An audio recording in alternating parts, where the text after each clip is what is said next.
Hello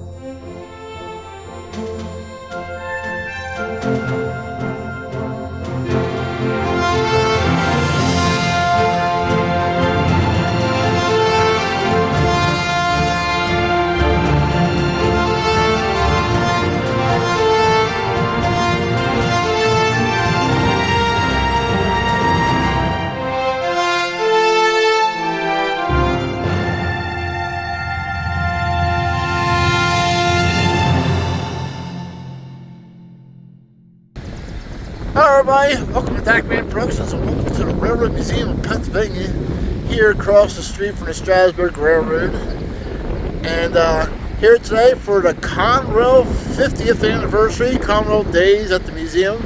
The last time they had this event was in 2010. So it's been 16 years since we've had Conrail Days at the museum. So excited for the Conrail 50th anniversary, so we're going to check things out here today. Okay, so we're here with Conrail number 4800 GG1, the only GG1 to be riveted. Originally was restored and on display inside the museum for quite some time. Then it was moved outside to make room for other things. But it's since the paint started fading off of it, so they painted it in a protective black paint, and now that's fading away. It seems like every time I come out here to look at this locomotive, there seems to be other pieces falling off of it. It seems to be getting in worse shape every time I come and visit here. Talked to the Conrail Historical Society about this one, and they said they were actually considering putting this into a bicentennial wrap. But that and that would have been a cool idea to put it in back into the Conrail bicentennial wrap. That would have been so neat to see that. But they said unfortunately it was too costly to wrap this locomotive. They did say that the condition of this locomotive is it's decaying more rapidly, unfortunately too. You can see the pieces starting to come off and fall off of it over here. Rot's coming through side of cab, the patches are coming back out of it. So I don't know what the plans are for this locomotive. I was hoping they would maybe do a cosmetic restoration, depending on the cost. Put it in a new roundhouse that they're building. But time will see. Kind of windy here today, so hopefully you guys can hear me. So this arrived at the museum originally in Conrail black. It had the Conrail logo on it. They repainted it, and I'm still waiting for them to put the Conrail logo back on it. Maybe they will, maybe they won't, who knows. For those who are interested in updates on the new roundhouse, here you go. This is what they got done so far. Looking pretty good. They got pretty far. I didn't think they would get... I didn't think I would see this get built because they've been talking about this roundhouse for the last, 20 years, as far as I remember. But to finally see something going up is pretty cool. Here we have a Lehigh Valley RDC. Conrail did take over Lehigh Valley, so this needs to be patched for Conrail today. So this was not a Conrail piece of equipment, but it'll be a special mention. So what we have here is a 89-foot piggyback flat car and a trailer train. Her name Conrail was known for pulling long trains of piggybacks. So over there is a hitch for one trailer, and over the other side we'll see the hitch for the other side of the trailer. Again, trailer train. I've been collecting these in Atlas O Master Series. Here you see the actual TT logo. This was the one that you would most commonly see on the Conrail trains with the TT logo on it. This is one long flat car in person. And then there's the other end. Okay, we're inside the museum and look what we got here. The Pennsylvania E44 patched out to Conrail, as it should be. It's so cool. I had suggested that they patch out the GP9, and I can see it in the corner of my eye. I think they did it. I think they did it. And yes, the Pennsylvania GP9 patched out the Conrail as it was originally. That's cool, like that. Very nice. Oh, loving it. Patch them all. Patch everything in here. Pennsylvania, Penn Central, Reading, Lehigh Valley, everything. Get the patch. Yes, even the Pennsylvania GG1 got patched out.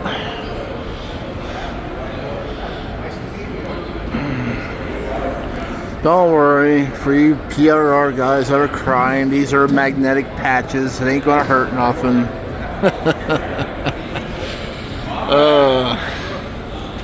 Conrail is taking over the museum.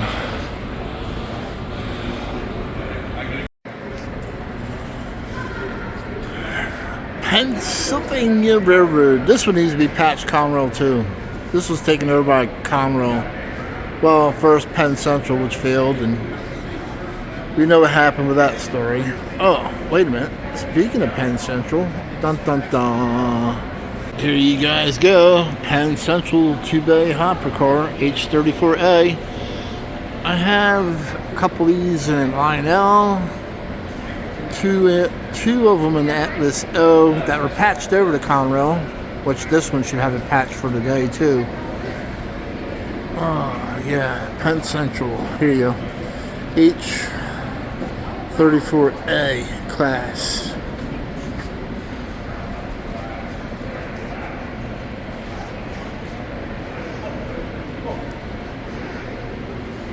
H34A class.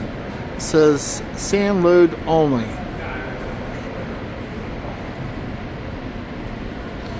And we have a Pennsylvania Railroad hopper over here.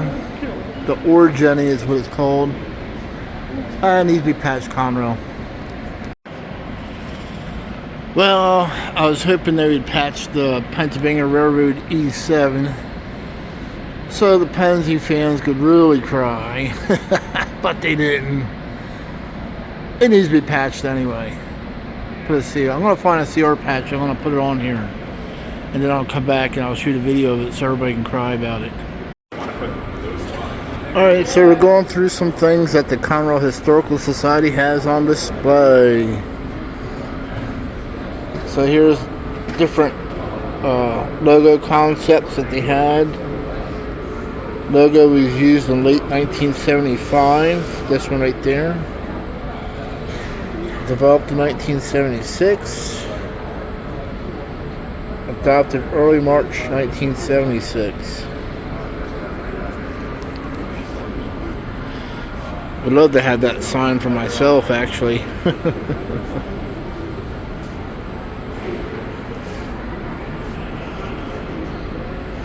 There you go. Real Conrail pouch.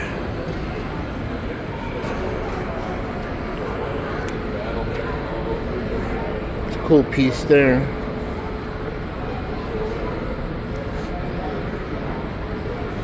Conrail, the first Conrail magazine. That's nice.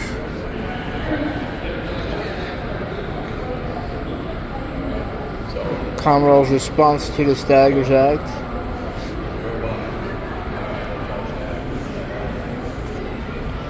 Brass plated inscribed Conrail commuter rail transition. So this was a conductor's ticket punch encased in plastic. I'll have that bookmark. Conrail actually exited the commuter rail operations because it really wasn't profit making.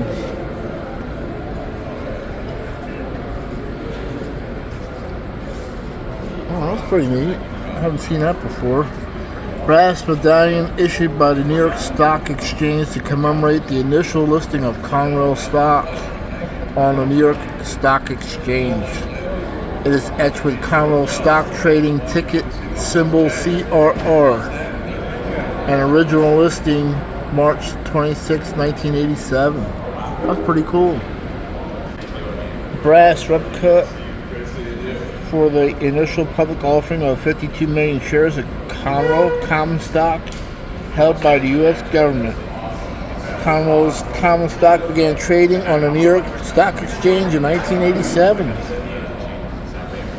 Oh, look at that. This is a replica encased in plastic, a check in the amount of $200 million issued by Conrail to the U.S.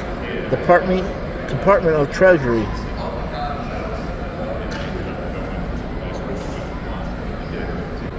End of an era glass plate.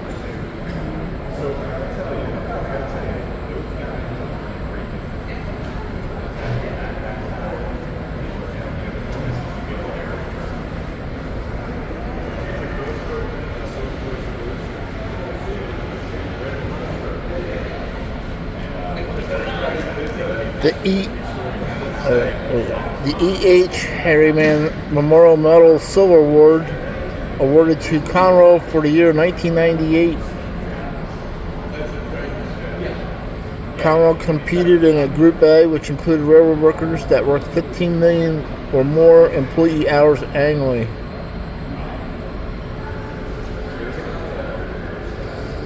Conrail salutes the employees of Allentown Terminal Mechanical Department.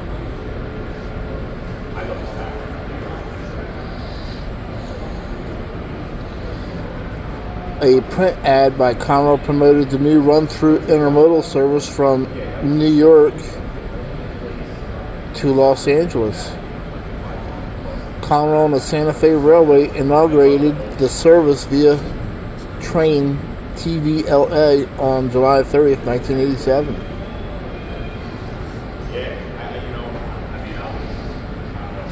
The plaque was presented to Conrail by the U.S. Post Office on August 18, 1998, in appreciation for 22 years of outstanding service and customer support by moving the U.S. mail. Conrail ran a lot of mail trains. The most famous one I found out they called Conrail Mail 9. Desk memento with truck trailer and a photo. It was 76 hours from New York to Los Angeles, the fastest intermodal service, and with Conrail train TVLA.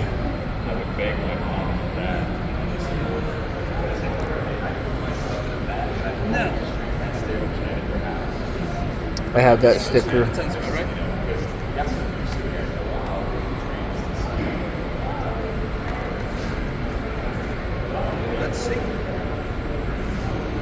Yeah, it's pretty cool. Would love to find that truck.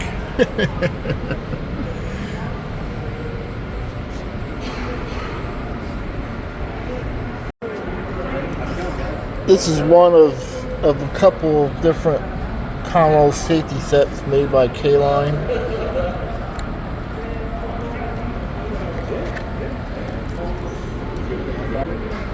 That was Brian.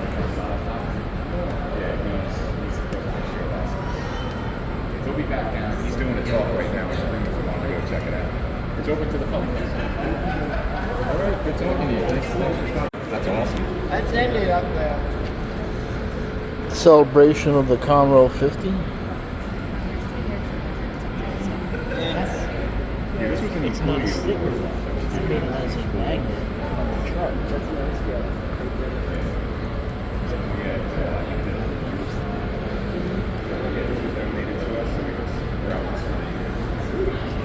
This was You guys go for those who are interested in the Conrail Historical Society of products. you want it for the fridge, the magnets you have to take. We're just asking like $1 a piece for this. Here we have the Conrail 50th anniversary display. Commemorate the 50th anniversary of Conrail. This display contains objects from the museum's collection that were used or donated by Conrail employees. You may recognize the plate and the cup. A wonderful viewer of the channel gave me a whole complete set of those Conrail dishes. So I have the whole complete set. Conductor's hat. I do have both of those lanterns, orange and blue. I also have the yellow duffel bag.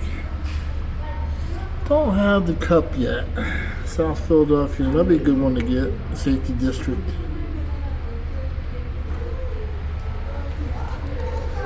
Once again, Conrail 50 display. Okay, we were standing in front of the Conrail GP30 number 2233 at the museum waiting for Brian, the CEO of Conrail, to come along and talk to us. Got permission from the museum to go ahead to be able to shoot this video of him talking, so looking forward to that. Greetings and welcome to Conrail Days at the Rare Museum of Pennsylvania. We're very thankful to the museum for partnering with us to help celebrate Conrail's 50th anniversary. Big thank you to Patrick Morrison, Elizabeth Myers, Deb Reddick for their hard work to make this weekend a reality. We're delighted to have the Lebanon Valley Rail Group and the Capital Pen and Scalers with us, showing off their modular railroads. And also a welcome to renowned rail artist Peter Lero Jr. He's down the side here. He was commissioned a number of years ago by Shared Assets to create 3 pieces for their 3 areas of operation. We have those for sale at the Historical Society table. We're going to keep the remarks brief so we can all enjoy the weekend of celebrating Big Blue. So let me introduce to you Conrail President and the 2026 Conrail Legacy Award recipient, Brian Gorton. Awesome. Good morning. Well, thank you all for joining us here as we celebrate the legacy of Conrail. Like Brock said, my name is Brian Gorton. I'm the President and Chief Operating Officer of Consolidated Rail Corporation. Can you hear me okay? No?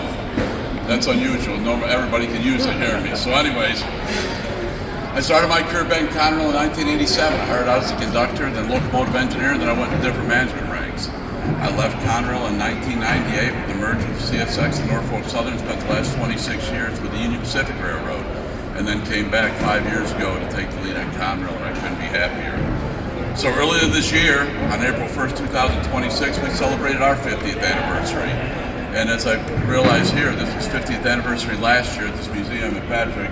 I haven't been here since 30 years ago. My daughter was 2 years old, and what you guys have done to this place is beyond impressive. So thank you very much for what you've done. So let's give him a round of applause for what he's done. Right. So a milestone of our 50th year that represents far more than the passage of time. It marks the 5 decades of resilience, innovation, and the unwavering dedication of the people who built and sustained the company through every challenge and triumph along the way. And there's been plenty of challenges and triumphs. So today, Conrail continues to build upon its foundation, carrying forward the spirit of teamwork, determination, and pride that defined its early days. Really, Brock, thank you. I would like to take a moment to thank Brock Kirscher, President of the Conrail Historical Society, and for his passion and dedication for preserving the legacy of Conrail. Brock and his entire team, and I hope you met all of them, played an intricate role in our Conrail events throughout the month of April as we celebrated the employees of Conrail. That's really who it was all about. It was the employees that we ran this company, both past and present, and recognize their commitment to keeping this proud legacy alive for future generations. Brock, thank you for your time, your dedication, and all you do to keep this legacy of Conrail alive. You are the man. Let's give Brock a great round of applause. And thank you all for being here.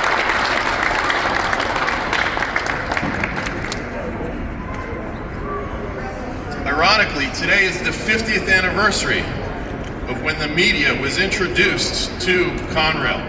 The new logos trademark everything. 50 years ago this evening, they were introduced to CEO Ed Jordan as well, so it's kind of fitting that we're here today. If you talk to rail fans, you hear a very familiar refrain. They miss the blue and white locomotives. They miss the freight cars. They miss the traffic density, the branch lines, the main lines, the railroad that ran through the town they grew up in. What they're describing is the infrastructure of Conrail, the physical railroad that shaped these memories. But when you talk to the railroaders, the men and women who lived it, breathed it, and kept it moving, they're talking about something entirely different. They're talking about the heart of Conrail. The heart was its people. Most Conrail employees don't hesitate when you ask them what Conrail meant to them. They use the word family, not casually, not as a slogan, but genuinely. They sacrificed hour by hour, year by year. They poured in blood, sweat, and tears to turn a railroad losing $1 million a day to a profitable, publicly traded company. They did it while working with equipment that was worn out, on track that was in terrible condition, in facilities long past their intended lifespan, and under the constant pressure of commuter and passenger operations that made any hope of making budget look like a cartoon of red ink. And yet, they made it work. Conrail people found a way. They invented solutions where none existed. They pushed through challenges that would have stopped others cold. They persevered and met each challenge with courage and turned it into an opportunity through sacrifice, determination, and ingenuity. Working together, supporting one another, they transformed Conrail in an industry leader in safety, service, and efficiency. And that legacy is measured in the pride that still lights up a former employee's face when they say, "I worked for Conrail." It's measured in the friendships that have lasted decades, in the reunions that feel less like corporate gatherings and more like homecomings. It's measured in the funny, heartbreaking, triumphant stories that only people who lived through those years can tell. Conrail didn't just rebuild the railroad. It built lives, careers, and communities. It proved what could happen when people believed in one another and refused to give up. And in that spirit, that determination is why Conrail endures, not just in history books, but in the hearts of everyone who was a part of it. But the Conrail story isn't over. And as we stand here among the preserved steel, we must remember the people. And we must thank those who keep that story going. We appreciate the support of Conrail. We appreciate the support of people like you who validate the mission of the CRHS. I greatly appreciate the tireless efforts of everyone on the CRHS Board of Directors to make events and displays like this possible. Just like with Conrail, it takes a family. So thank you all for being here and helping us to celebrate not only the Conrail blue and white behind me, but also to remember the Conrail family whose shoulders we are standing on. Thank you.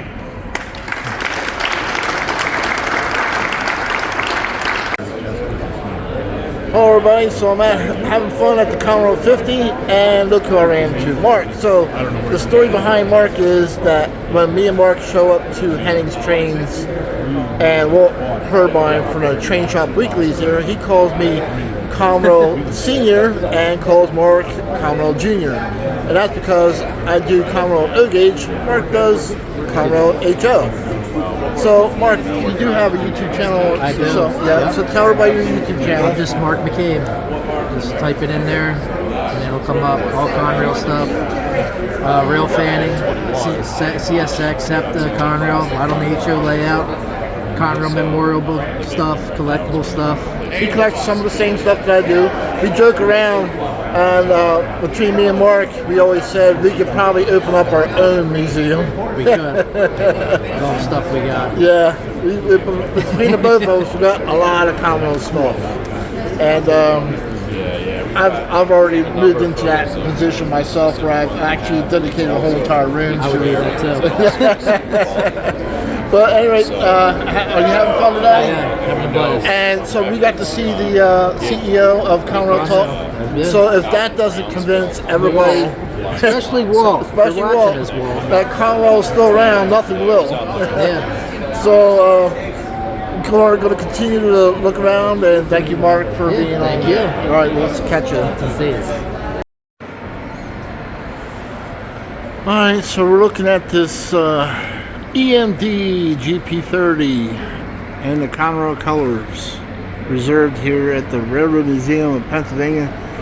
Nice to see a museum preserving locomotives. There is also a switcher at the B&O Railroad Museum now that was restored back to full action.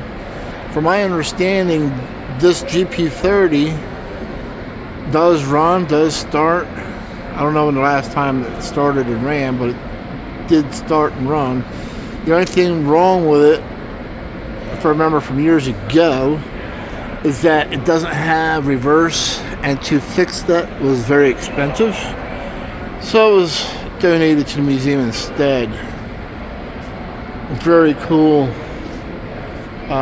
locomotive, 2233. I was hoping that Lionel would make this on their GP30. I may have to end up just having somebody take a current Conrail GP30 and change numbers on it for me. There you guys go.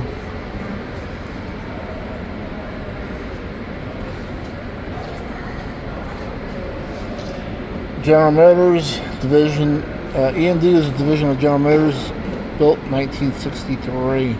Here's the serial number. Okay, so if you notice on the front of this locomotive, it has the letter F. There's a couple different font styles that Conrail used for the letter F. This one had the extended top portion of the F, as you see here. So the train yard is closed, unfortunately, due to the construction of the museum. I would love to go out there and shot video of the 86-foot boxcar that's out there. But we can see through this window of the door that the museum does have, there you guys go, a Conrail hopper car. I believe the 86-foot boxcar is on the other side of the building. So I'm up on the second level of the Railroad Museum of Pennsylvania.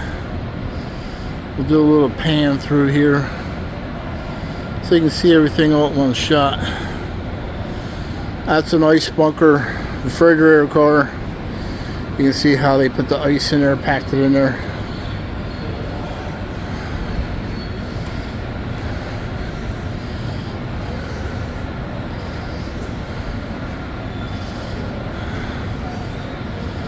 Steam locomotive that you can actually walk down and look underneath of it. There you guys go.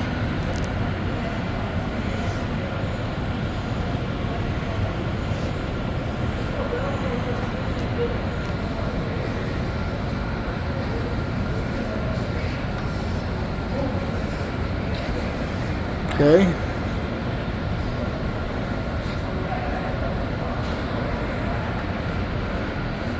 Alright, let's look at the other side of the museum.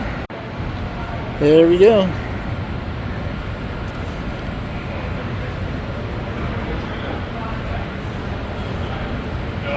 PLME caboose.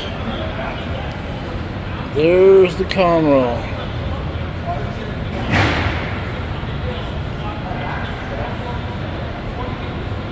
Number 2233.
staying together this time.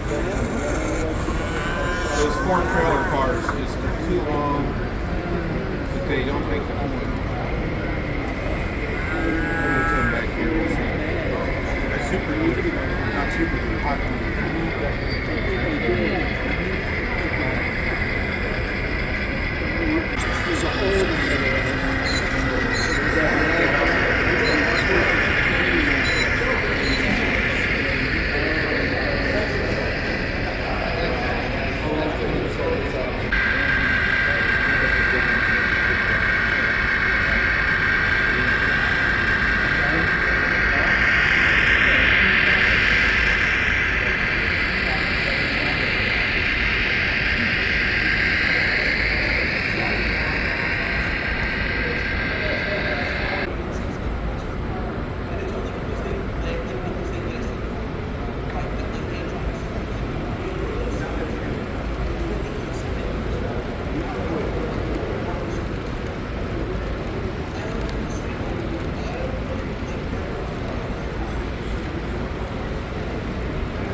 Passing those telephone poles like they're telephone poles. They're passing those telephone poles like they're telephone poles.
So I had a good day at the museum, the Conrail 50th.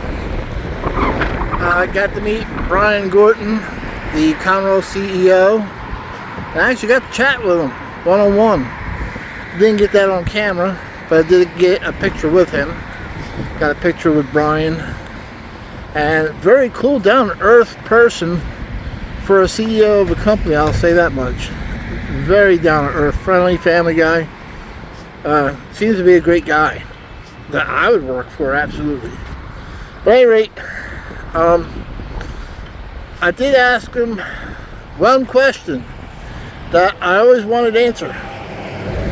I said, Brian, do you think anything in the Conrail today would ever get painted back to blue again? And he said, no, he doesn't foresee Conrail going back to blue locomotives. They will always have lease CSX and Norfolk Southern locomotives. But he did mention something else that was interesting while we were talking. He talked a little bit about the Union Pacific and Norfolk Southern merger or buyout, whatever you want to call it. He said if that goes through, it would actually be a good thing. And the only thing he would comment on in that respect is that he said Union Pacific is led by somebody who absolutely loves heritage units. So he said you would probably see a lot more heritage units from Union Pacific if that merger went through. And I'm thinking to myself, I'm sure Conrail ain't going anywhere because Conrail does all the end deliveries, and the Class 1 railroads don't want to do that. So as long as Class 1s don't want to deliver anything, Conrail will be here for the next 50 years. Right. Just thank you guys for supporting my channel, watching my channel, and sticking with me through the Conrail 50. I know I've been celebrating the heck out of it, and that's because, you know, I probably won't make it to the 75th. I'm definitely not going to make the 100th. So you guys are going to have to step in for me and hopefully celebrate the 75th in memory of Dak Man if something happens to me at that point in time. Who knows? So we'll catch you guys at the next event, next train show. Catch you trackside. Goodbye.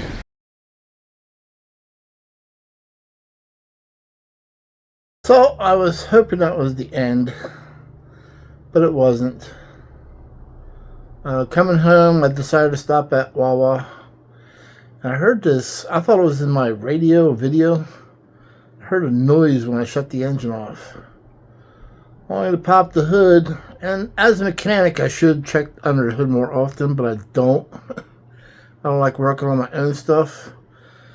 But when I popped the hood, I had this big ball of orange surprise sitting on the air cleaner of the engine.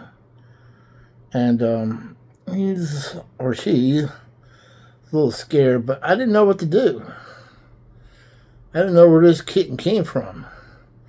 I didn't know if I drove all the way home with this cat under the hood, or it was underneath the hood at the museum. But whatever happened, this has got to be the luckiest cat I ever seen in my life. Because normally when cats get under the hood of a car, it's never a good ending. So the only thing I could think of is I didn't want to put the cat back outside, because I was afraid it would get under the hood of another car. There's no collar, and I wasn't sure what to do. So I decided, hey, I'm an hour and a half away from home. Guess I'm taking it with me. So if anybody's missing an orange kitten, let me know. It's being really well taken care of. About halfway through the trip, it ended up sitting on my lap and sleeping.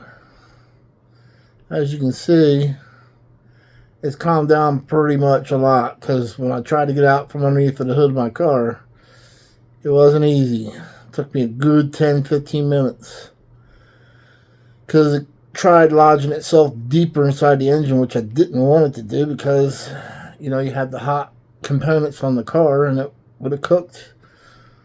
Any other day, if it was that hot outside with the engine heat, the cat could have died from, you know, from heat exposure. But I did get it to eat. It's seems to be doing okay, other than scared to death when I first picked it up.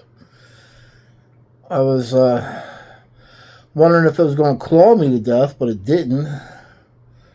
But that was a good thing. So I don't know. Like I said, if it came from home, from work, because there are a couple stray cats at work, I would hope that this kitten wasn't in my engine for 2 days. My Jeep has a huge plastic air cleaner assembly where the cat was sitting on and resting, and it was scared out of its mind. Maybe I should check the oil on my Jeep more often. And currently I don't. But at any rate, so this is an outtake. Cat's doing well, as you see. And I don't know, stranger things have happened. When I came home from a Conrail 50, the last thing I would think is that a cat would be stowed away in my Jeep. But at any rate, catch you guys at the next train show. Goodbye.